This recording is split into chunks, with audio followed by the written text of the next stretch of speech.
Bandera Reports Afternoon Edition. Arestado ang 6 na kalalakihan matapos masangkot sa kalakaran o bentahan ng ipinagbabawal na droga. Ito ay sa bayan ng Sultan Kudarat kung saan nagsagawa ng drug bypass operation ang Law Enforcement Unit sa Sitio Mamadra, Barangay Limbo, Sultan Kudarat, Maguindanao del Norte.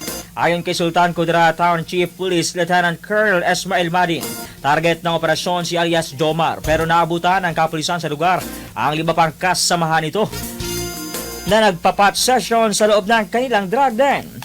Nakumpiska mula sa mga sospek ang nasa 40 na gramo o 40 grams ng shabu na tinatayang nagkakahalaga ng 200,000 pesos.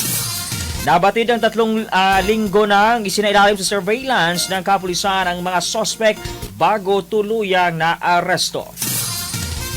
Maliban sa droga at mga drug paraphernalia, nakuhanan din ng baril ang mga nasabing personalidad. Kulong na ang mga sospek at nakatakdang sampahan ng kasong paglabag sa Republic Act 9165 at paglabag sa Omnibus Election Code dahil pa rin sa umiiral na gun ban at illegal possession of firearms.